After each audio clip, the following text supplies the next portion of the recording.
Hey, my lovely goal-getters. Welcome to the Moms Making Money Show. I'm your host, Amie Pederson, business mentor and confidence coach for the emerging boss mom. It's my mission to help amazing women just like you up-level yourself and your business because you are meant for more than wiping boogers and folding laundry. I'm also a wife, mother, urban farmer, influencer, green juice enthusiast, and an unapologetic lover of cowboy boots. I can't wait to help you grow your business by sharing my tips, tricks, proven business strategy, experience, and incredible guests. Hang on tight and enjoy the show.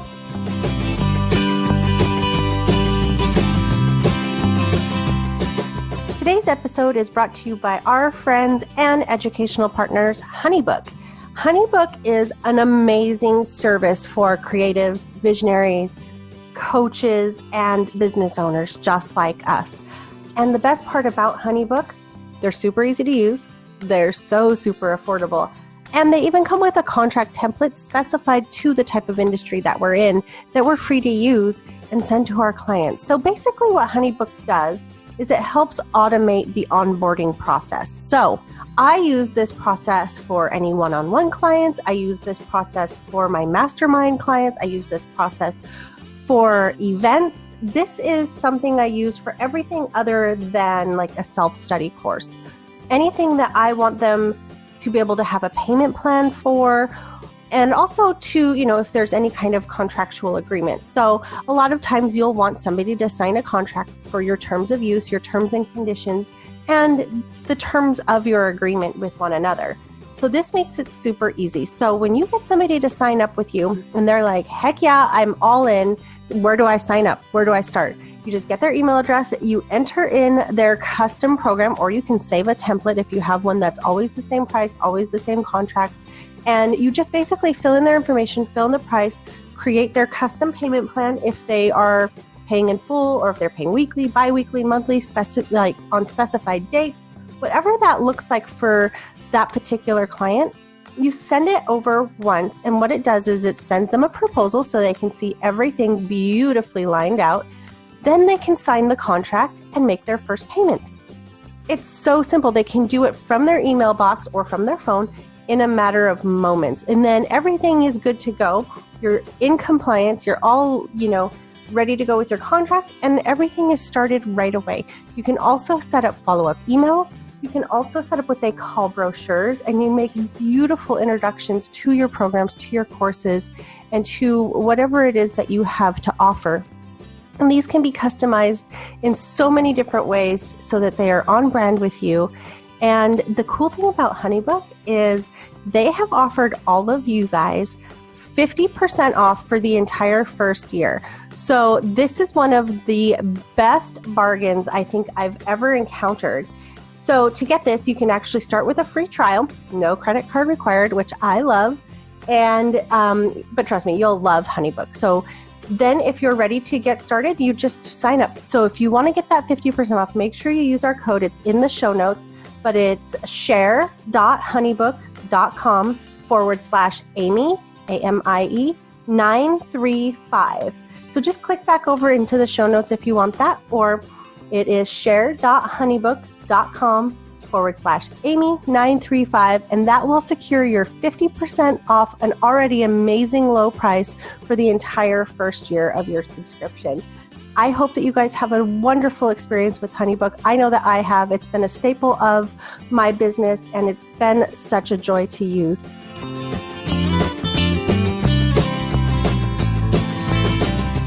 All right, everybody. I have a special treat for you guys today. I have the one and only Bernadette Doyle. She is an incredible online marketing coach, and she has quite an incredible story to share with us today. I'm going to actually turn it right over to her and have her tell us a little bit about how she got started on this journey to becoming an online marketing coach and into entrepreneurship in general. So welcome, Bernadette. Thank you so much, Amie. It's a pleasure to be here. How I got started was at the ripe old age of 26. I had been working, first of all, for Procter & Gamble and then a telecoms company. And an opportunity came up for me to basically start out on my own. I'd been learning a lot about psychology and applying it to sales. and I really wanted to do some sales training. And at the time, I didn't really have much of a plan. I just thought, well, I'm going to give this a go. And if it doesn't work out, I can always go and get a proper job in 2 years' time. So I started, and after a bit of a bumpy start, I actually started to have success in that business. And I was selling to corporate clients like Sony and British Telecom and large insurance companies like AIG. But I quickly realized the limitations of that model, because I was only actually bringing in money into that business when I was physically selling my time. And I started to look around to see how I could package that expertise that I was selling to those corporate clients, and whether I could turn them into programs and offerings that would sell without me.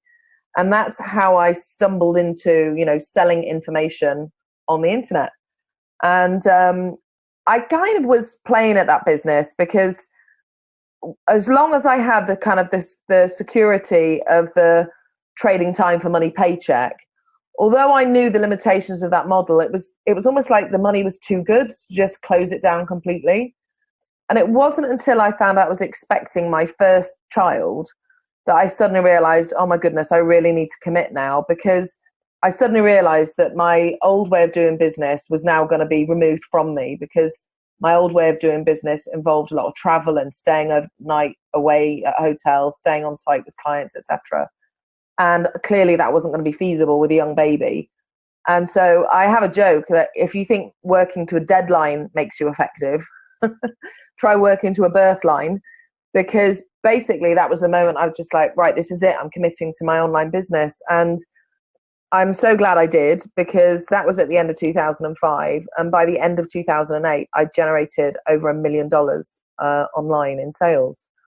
So that's it in a nutshell. Well, let's talk about what exactly you did to get from that place at that ripe old age of 26 to $1 million. Because I think everybody listening, they're probably like, what, $1 million? She went to $1 million? That's a very insightful question, because many people think, oh, you have to start with $1 million plan and work backwards from there. But the truth is, when you're starting out in business, the first thing you need is a paying client or customer. Right. That's role number one. And I actually think, I know I've seen people sabotage their success because they overcomplicate and they try to do too much in the early stages. And first stage of business is literally just to break even. You don't even need to be profitable, break even. And you're going to need paying clients to do that. So that was the first thing I had to master, which was to get clients. And then when I knew how to get clients, and that meant I needed to learn how to put the right offers in front of them, and I needed to use the right language to present what I was offering to match their needs. The next challenge I had in business was, now I don't have enough time to sell to these clients. I actually got to a point in that first business where there was more demand for my time than I had capacity to sell. And everybody thinks, oh, well, that would be a nice situation to be in. Imagine having a waiting list. But it wasn't a nice situation to be in. It was really frustrating, because I was like, these people want to give me money, and I physically run out of hours and days to sell them. So I knew I was missing out on opportunities. And so that was quite a tough stage of my business, because at that point I was like, I now need to figure out a new way of packaging my expertise. But the one thing I don't have right now is time. So it's like I've run out of time to sell, and now I no longer have time even to create something new. And so I remember that stage of business being quite painful, because I did feel like I was on a hamster wheel. And the only way through that for me at the time was eventually to get to the point where I had to actually consciously turning business away. Not all business, but I applied the 80-20 rule, and I turned away, I started to weed out the lower paying clients, or the clients that were more problematic, or for one reason or another, not like my ideal clients. And in doing that, I created some space, and then I used that space to create information products, so I could put in place an additional income stream that could sell without me being there. I love that. And I love that you bring up the part about, turning people away and saying no to some people, because I feel like pretty much everybody starting out, they'll take any client. And it usually takes most people learning the hard way that you don't have to take every client, because there are some where there are times when you just know, like, this one's going to just be a huge pain in the butt, and but you take them anyways because you're like, I'm new, I need the experience, I need the exposure, I'll get through it. So I love that you bring up that you did turn those type of clients away, and you did turn away the clients who weren't ideal dream clients. Yeah, and I don't know any shortcut to that, to be honest. I actually think it's right and appropriate that when you start out, you do say yes to everything. I think that's part of how you learn and how you get to figure out where your strengths are. Who are the clients that are a great fit for you, who aren't. Like, how could you possibly know that until you've got some experience under your belt? But I think the moment you start to get those internal little signals, like you just did this brilliant sigh there, I know I felt that a lot of times in my life. Those are the little clues that you need to pay attention to, and use those. That's your inner GPS going, right, something's off here. Mm-hmm. There's just a little course correction that needs to happen. And I think that's the nice way to think about it, as a little course correction. I'm always inspired by the story that a plane flying from New York to Los Angeles is actually off course for 95% of the time. But the reason planes that are destined for Los Angeles land there is because there is a course correction mechanism that's constantly making these minor adjustments to keep the plane on track. And I think we all have that course correction system available to us, but it starts with us recognizing that we're off course in a small way. And doing that, I think, then prevents us having to make major dramatic course corrections later, because we haven't been listening to our inner guidance. Yeah, that's absolutely true. And, I think that, you see the little memes and all the little things on Facebook and Instagram, and how it says something about starting a business, and it's like this straight line to $100,000 or $1 million or whatever. And then that's like what you think your business is going to be like when you start. And then it's like what your business actually looks like. And it looks like a ping pong ball that's bounced all around, and it's every different direction of squiggles and wiggles and ups and downs and twists and turns before you get to that goal. And I think that is a bit more accurate, because it's not just a straight path. There are a lot of ups and downs and lessons, a lot of lessons learned. I don't like to call them failures. I like to call them lessons learned. But yeah, it's not just what people think it is. Yeah, it's interesting what you say about failure there, because I heard a great example yesterday that when a child is learning to walk and they're first developing strengths in their legs and they don't have the muscle strength to hold themselves up, they fall to the ground. Like we've all seen it, we've all done it. But actually, part of the way that a child gains the strength to be able to walk, the way that they gain that muscle strength is by pushing up again after they've fallen. And I just thought this is such a great example, because a lot of people start a business and they want to know how to avoid failure. Mm-hmm. And actually, if you realize from the outset that the whole name of the game is to embrace as much failure as you possibly can, but do it in a way that failure isn't fatal. Right. So that means that you have to take risks, but don't bet your house, on the first time you take a risk. Right, definitely. But a lot of what people consider to be failure is not actually, hey, my house got repossessed because I misjudge a financial investment. It could be that person says no. And if you think about it, having someone say no to you, it's like, that's just an opportunity to course correct. It doesn't mean you're a bad person or there's something wrong with you. It actually means that the timing wasn't right for them, or you didn't actually present it in a way that made sense or was relevant to them. There's, like you say, that it's not failure, it's learning. It's an opportunity to learn. But I do still think that this myth persists, that somehow we can avoid the painful lessons. And I'm the more experience I get in business, the more I just come to terms with the fact that actually failure is inevitable. And the sooner you grasp your head around that and then just run towards it, then the faster you're actually going to succeed. I like that. I do really like that. And you've succeeded in building $1 million company, not just once, but twice. So I know you had some personal things that came up that made you kind of have like this aha moment. And then you made some big changes going into things the second time around. Do you want to talk a little bit about that? Yeah, absolutely. So I can't actually remember at what point I got fixated, and that's not too strong a word, but I got fixated on $1 million. And I just think, $1 million was a magical number. And it was like, oh, if I could reach this revenue marker in my business, it means something. It means something about the business. And it's arbitrary really, but it is a goal that many people have. But I was so fixated on the goal, I wasn't really paying enough attention to how I was arriving at that goal. So I've got a saying now: it's not how much you make, it's how you make it. And by 2011, I was allegedly living the dream. I had this $1 million business. I'd just come back from Necker Island, but my business was still very dependent upon me. So we used live events a lot. That was a big part of the model. That involved me being away from home. My children were 3 and 5 at the time. So that was like, not easy to be away from them.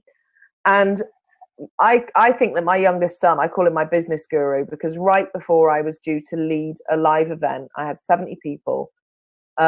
He got sick, suddenly got taken sick, and very quickly he was actually misdiagnosed, but very quickly after that his condition deteriorated.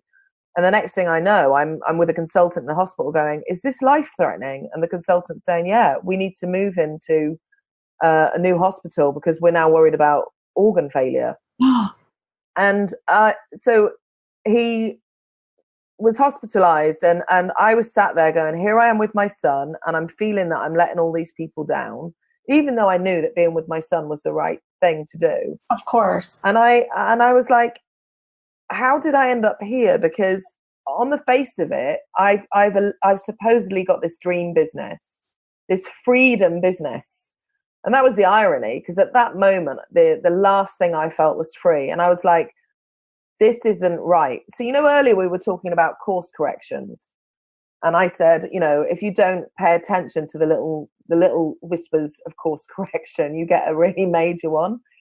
I'm laughing now, but I actually think that's what happened. I think that there were lots of little signs and nudges and inklings that I was going off course. But because I didn't pay attention to those at the time, life had to serve me up a massive course correction in the way of my son almost dying. And I was like, okay, this, if he gets through this, which at that moment in time I didn't know, I really need to take a good, long, hard look at my business and re-engineer it. And I really started to think about how I really wanted to serve my clients, because at that moment the industry was very much in, you launch something, so you sell something and you sell it, and then 6 months later you launch something else. And it was like perpetual launching. And I thought, this isn't actually how business works.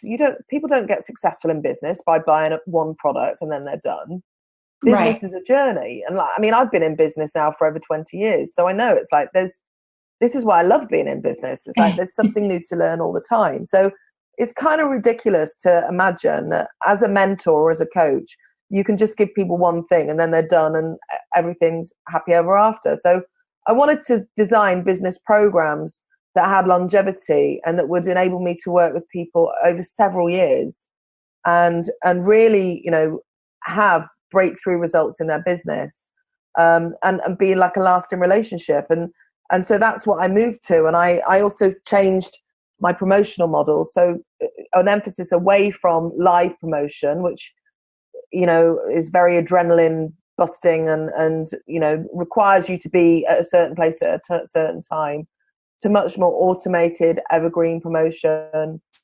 Even doing things like this, like we're obviously having this conversation live, but this conversation is going to live on for decades, hopefully. So Right. now that's what I start to look for now, is like, how can you create something today that has leverage, that's going to serve and reap rewards, not just for months, but years to come. Yeah. And I feel like a lot of people, when they're, and I've done this, I've totally done this, when you get going in your business, you're thinking of the here and now. And I think to a certain extent, you have to do that. Like, you have to think about, okay, what is it, the thing that you're working on promoting or offering right now? But I also like to have that kind of big picture vision of, okay, well, this one thing is going to lead into this, into this, into this. And eventually I'd like my business to look like this on like the grand scale. Yeah. But I think, based on what you just told us and in your story, is giving yourself the conscious permission to be flexible when you need to be. And, know that not everything has to be rigid and fit into a certain type of box or, whatever. And, getting those little wake up calls, like having to be with your son and, leaving your live event, that's a big deal. That's really huge. And I'm so glad that he's okay. He is, if you saw him now, he's a boisterous, thriving 11-year-old.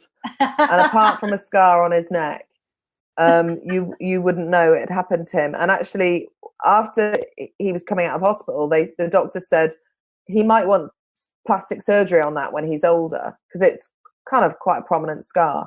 Mm-hmm. And I talked to him about it recently, and I said, the doctor said if you wanted, you could get plastic surgery, and do you want to explore that? And he said, no, I'm really proud of this scar because it shows that I'm a survivor. That's really awesome, especially for somebody at such a young age to just really embrace that. That's wonderful. Yeah, he's quite something. Kids, they always have the best surprises. But let's talk a little bit about your actual business and what you actually do offer. Some people may be thinking online marketing coach. Well, what exactly is an online marketing coach? Do you want to tell us a little bit about your business itself? Yeah, so I would say I help people in two main areas. So the first one, as I said, the most important thing to master is getting clients. So the first thing I do is help people to get clients, to get paying clients, and utilize all the wonderful technology that we have available to us, that if we use it right, can really serve us, and it can be a fantastic servant. If we do it the wrong way, it becomes quite a demanding master. So I'm passionate about getting people to set up, to leverage the automation that's available so that they can attract more of their ideal clients in less time. So that's step number one. And then before too long, once people have mastered getting new clients, it's only a matter of time then before you really want to look at, well, how can you scale this business? And not normally means re-engineering it, making it less time dependent upon you, or Right. finding new ways to serve clients, like repackaging your expertise so you can serve more clients, but where it's less time for you, but still deliver a great experience for clients.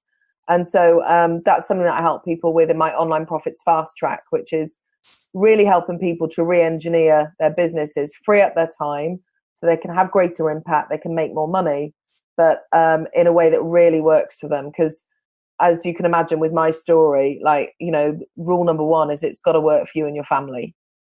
Yeah, I absolutely agree. Because most of us are doing this for our families.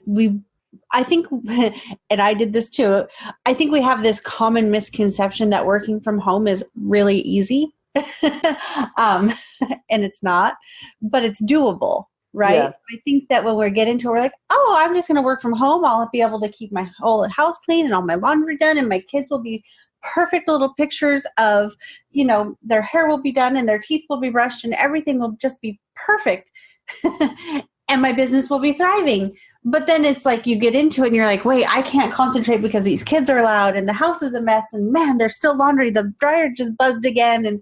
And I think that the really wonderful parts about being able to work at home and being able to set your own schedule, they overpower and over highlight that it's still a whole lot of work. It's still starting an actual business. absolutely. And by the time my children were 1 and 3, so when my eldest just turned 3, I was a single mum. And there is absolutely no way that I would have the business that I have now if I hadn't invested eye-watering sums. And I use the word invested deliberately, but eye-watering sums in childcare. And what that looked like for me was, to start with, I couldn't afford a live-in nanny. But in the early days, I had an au pair. And so she was like a Spanish girl who'd come to our country to learn to speak English. And in exchange for a few hours babysitting, she got her bed and lodging and a little bit of pocket money. So that was step one, was just having those hours. And then that enabled my business to grow. And then once my business grew, then I did have a full-time live-in nanny housekeeper. And funny story, actually, it was just after my kid. It was just after I'd separated. That there'd been a couple of months, but I finally got this person, and I went to a mastermind meeting that was mainly men. And I shared my breakthrough from the previous course was, I finally got my domestic support in place. And I said, it's absolutely amazing. Like, I finish work and I come downstairs and the children are bathed and there's a meal on the table and I don't have to worry about what's in the fridge. And these men are like looking at me with these really strange looks on their faces. And one of them pipes up, he's a Bernadette, we've all got one of those. It's called a wife. Mm-hmm. That just sums it all up, guys. Like, this has been my major breakthrough from the last quarter. Like, that I've finally got this in place, and yeah. Yeah, I always say everybody needs a wife, including all of us wives. You really do, and I think the thing is, I see this as an area that a lot of women hold themselves back because they have guilt, or maybe they do imagine they're going to have a judgy Aunt Jane tell them they're not spending enough time with the kids. But I really think, like, if you're setting up a home-based business and your intention is to do that so you can give your whole family a better life, then you need all the support you can get. And the way that I looked at it was like, it really doesn't matter who does the laundry, and it really doesn't matter who makes sure that there's enough fresh milk in the fridge and that the pantry's stocked. Like, anybody can do that. I want to be the person kissing my kid goodnight and tucking them in, and it makes sense to me to pay to have those other things done in home, so that I can be available to do the things that are truly important. So it's something I really encourage women to do, and it's to recognize this isn't being indulgent or weak, or you're not taking from your family to do that. Like, you absolutely, are worthy and deserve that support. And the reason I was able eventually to have a full-time live-in nanny was because I went for the most that I could afford when I could. Like, so my first au pair cost me €100 a week. And in exchange for that, that bought me 36 hours of babysitting. And it was the most I could afford, and it meant I didn't have new shoes, and it meant that we didn't go and have meals out, but that was how I chose to spend that money at that time. Yeah, and I think that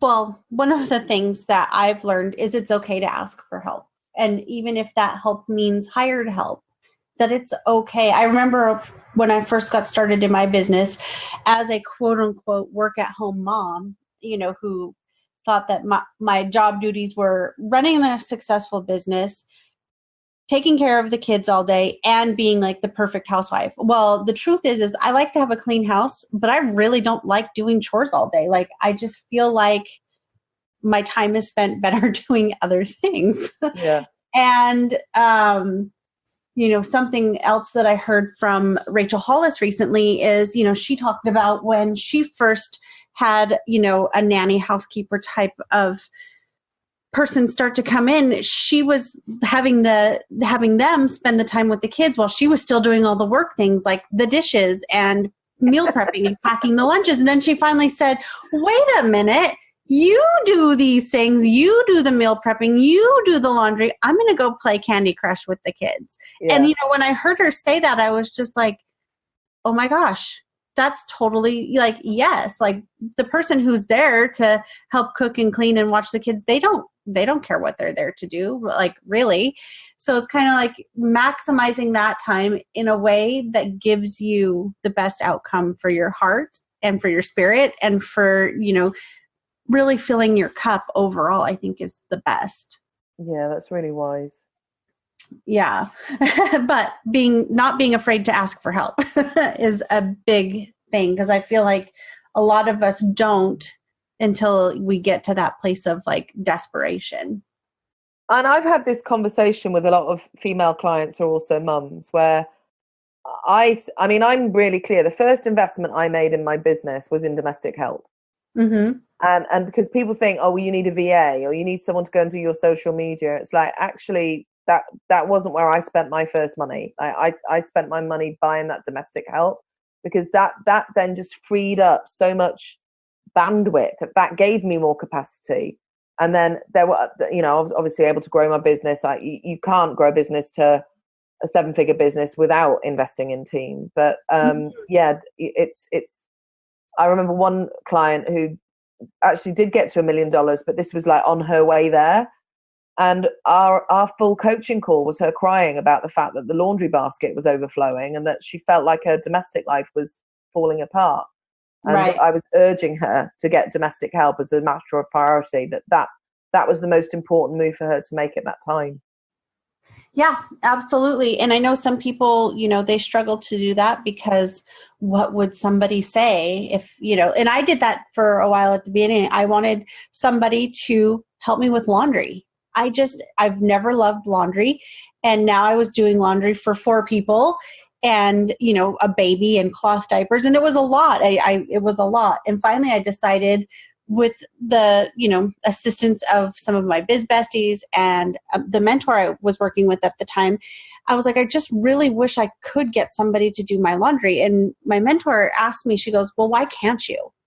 And I was like, well, I mean, I probably could. She goes like, is it in your budget to spend that extra little bit? And I'm like, well, yeah. And she goes, then why don't you? I'm like, well, what would people think?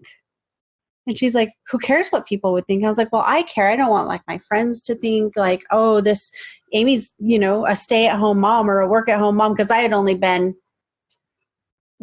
at home, I guess, if you will, for a year at that point. And I was just starting out my business. And I was genuinely worried that what were all my working friends going to think? And then I came to the conclusion, like right there on the spot, that all my working friends want somebody to do their laundry too. Nobody wants to do their own laundry. And then it just, I don't know, it was like divine timing. The universe, really delivered, because not too long after that, I ended up having to make a change with my housekeeper. And the new housekeeper didn't end up costing me any extra. But the new housekeeper was like, hey, would you like me to do your laundry while I'm here? And I was like, yes. Yes, please. Very important question. Yeah. Does she put the clothes away for you? Yes. Not always in the right place, but I don't complain about it. Because but this kind of ties into hiring help in business as well as at home. That I've seen people who, let's say, get the laundry. They get someone to do the laundry, but the laundry is only done to the point that then it's folded and it's left out at piles. And there's still a piece that you need to do to put it away. And I had the realization, because that was how I was getting my laundry done to start with, and it was like, this still feels like a job, because laundry is really only getting done 90%, and this final 10% of it putting away is still requiring me to get engaged in it. And I was like, I want to have a complete laundry solution that, I drop something in the basket and then it magically appears ironed and back in my wardrobe or closet, I guess you would say. And I use that as a metaphor, because that's about a lot more than laundry. That's about, if you're hiring someone to help you to do anything in business or in life, make sure that they're doing the whole thing, that you're getting the complete solution, not just part of the solution that then means that you have to show up and finish it off. because that'll be a burden very fast. Right. Absolutely. The only thing that I ever end up having to do is like at the end of the day, if the cleaning towels are still in the washer, I just stick them in the dryer and I'm okay with that. We're almost there. Yeah. But no, I mean, once you kind of get into a rhythm, and like you said, the same is true for your business, is you want to have people who are there to do the job that you hire them to do. I used to feel guilty about staying home when I had a housekeeper, whether I worked or, outside of the home or inside of the home. Like I would always make sure that I left because I felt like, well, if I'm here, then they probably think that I should be able to do this cleaning and this work, even though maybe it was like a day off for me or something. Yeah. And one of my sisters was finally like, dude, like they're here to do a job and you're helping them pay their rent. They don't care what you're doing. And I was like, oh, but then that's like the sister you've got. Yeah. I think that might be like one of the smartest things she's ever said to me, but like but it's so true even in business, because you think about whether the boss is there or not, you still have to do your job. Yeah, exactly. It's funny, you took me back there because I mentioned I had this au pair, this Spanish girl, and when she first started working for me, she did 36 hours a week. And my baby was still waking up during the night. So he didn't sleep through the night until he was like 10 months old. And I was so tired. But I had this rule that I'd made up for myself. Nobody had given it to me, that when she was with the baby, that meant I had to be working. And I was just so tired because what I really needed was sleep. And then I had this breakthrough one day when I finally realized, okay, when she's with the baby, I don't necessarily have to work. I can do whatever I need. And I remember it was the first day that I went and took a nap in the middle of the day when she was looking after the baby. It was probably the best nap ever, wasn't it? Yeah, it really was. It's so funny. And then it's like when all the best advice that you get is, oh, be sure you sleep when the baby sleeps. But you're like, yeah, but I have to, like, that sounds great, especially when it's your first child, because that you can kind of pull off a little bit. But then you're thinking about all the other things like the laundry and the dishes and the cooking and taking a shower and all that. Yeah. Yeah. Sleeping. It's such a valuable thing. Awesome. I think we could probably talk about all of this mom life, mom business stuff all day. But let me ask you where all of the where all of the listeners can find you in all the places before we hop off today.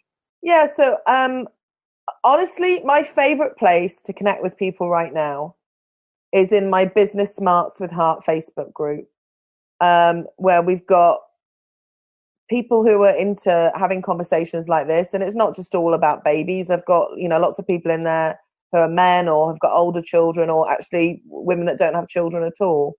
But what we are passionate about in that group is making sure that your business works with your life. Yeah. So that's the theme there that's in common with what we've been talking about. So that would be the first place I would say. Come and join me there. And also I've got additional resources. If you come along to bernadettedoyle.com, I've got additional articles and resources there that I'd love to share with you. So, oh, amazing! Well, we'll put the link to Bernadette.com, BernadetteDoyle.com in the show notes, so you can just swipe up and click straight through. It's been such a pleasure speaking to you today. I love connecting with women just like you all over the world, and you, I think, are my first guest from Ireland, actually. Oh, I'm honored. So super exciting. But thank you so much for joining us. And thank you for sharing your super touching, incredible story. You guys, she has done some incredible work. So make sure you hop over into her Facebook group and onto her webpage and show her some love and take advantage of all the resources that she has lined out for you guys. Thank you so much. Thank you.